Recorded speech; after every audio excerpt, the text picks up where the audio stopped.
Yes, my name is Dave Wonders. I'm with RideSmart. I'm interviewing Allan Campbell with Whoopie Cycles. Allan will be doing the Advanced Rider course this Monday, March 17th at Texas World Speedway. Allan, who would you recommend sign up for that class? Would you recommend any of the, let's say, CMRA racers to sign up for the class? And if so, how could you help them? That'll be the first race of the year for CMRA at Texas World Speedway. What specific things do you think that you will train them, coach them, to make them safer in what they're doing, but also maybe lower some lap times? What would you be going over in that class? Well, Texas World Speedway is really a lot different than all our other tracks here in Texas. It's the most flowing track. So there's a few different aspects to a flowing track like that.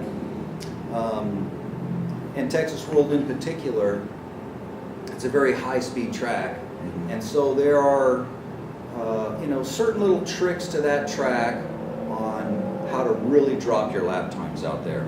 So, for example, what would that be? Well, a lot of guys aren't fully taking advantage of the fact that that track is flowing.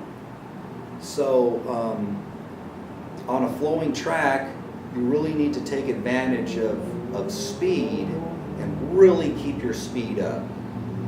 And so of course, you've got those two really long straights there. And that's a big part of it, is to how to get all the speed and lap time out of those long straights. Okay, give me an example. For example, the back straight.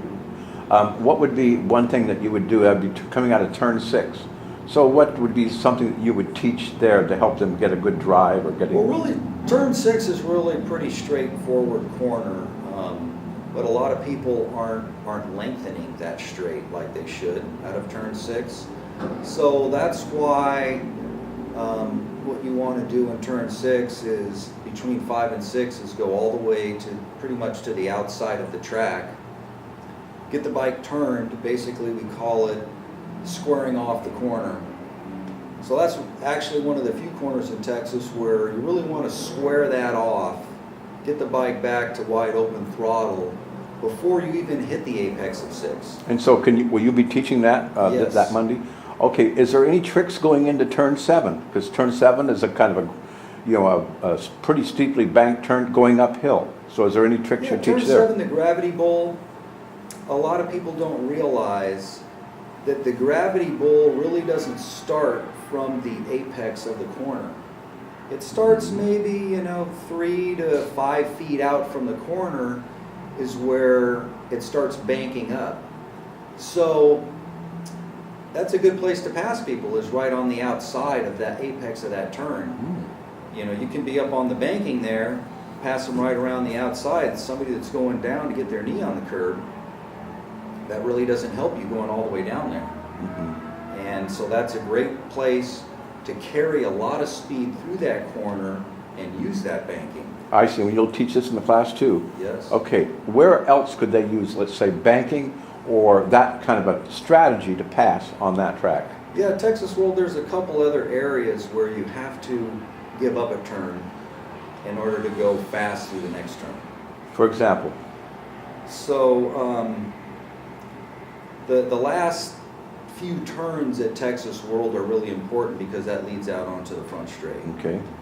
So you have to get all those 3 turns down.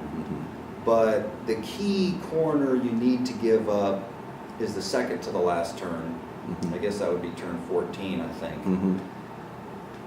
You need to finish that corner to get set up for the final turn, because we don't want to give anything up in the final turn leading out onto the straight.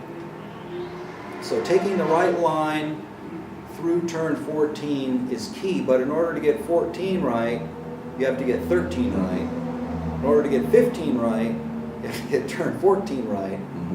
But there is a strategy to going through there that can drop your lap time, 1 or 2 seconds right there, just in that section, because you carry that speed through the whole length of the front straightaway, which is very long. Totally agree.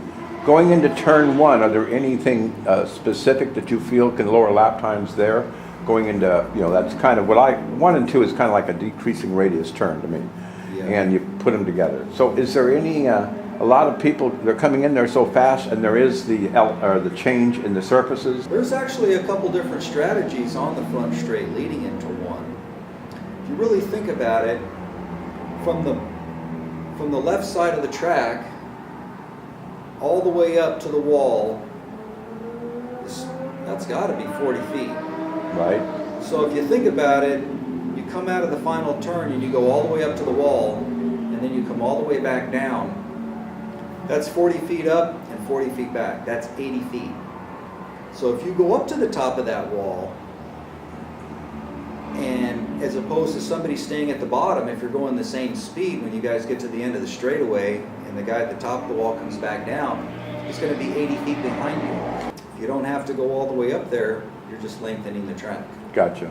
One final thing, I know there's many other things we could talk about, but just briefly, do you, of course you do a video, you're bike camming all the students, and then you're critiquing their footage in class, and also they get a DVD of all their footage. And we'll try to get that to them before the race. But of course you'll be critiquing that. Now, do you do this alone, or do you have somebody else videoing and helping you get more bike cam footage? Yeah, I always have another racer helping me with the video footage, and also a little bit with lead follow to get the students on the faster flowing line, which is also happens to be the safer line. And there's a little bit different strategy for what size bike you're on. If you're on an SB, where you need to carry more speed as opposed to a leader bike, where it's more point and shoot, where you want to get the bike back to wide open throttle sooner. World also has, since the track has been there so long and the pavement is so old, there's parts of that track that can be slippery in certain conditions, where certain corners out there where people are crashing. Like turn 4. A lot.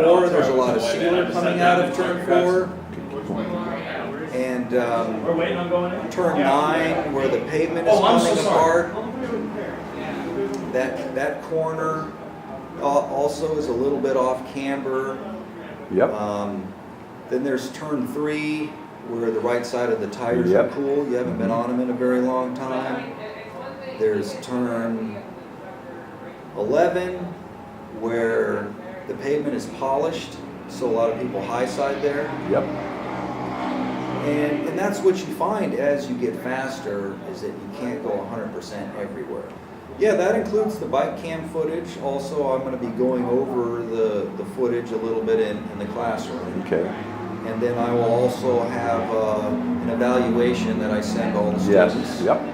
So they can see where they're strong, or they don't really need to work on that section very much, when they're out there training. Kind of a report card on all their skills. Kind of a little bit, but it gives them something that, that when they go back there again to that track, that they need to focus on. Yeah. And typically where you're weak on one track, you're usually weak on those same types of corners on other tracks also. Allan, thanks so much for your time, and I hope it's a wonderful, good blue sky and sunshine on March 17th, and it's a great event, and look forward to having a full class. So, thank you so much, Allan. Thank you, Dave. Okay.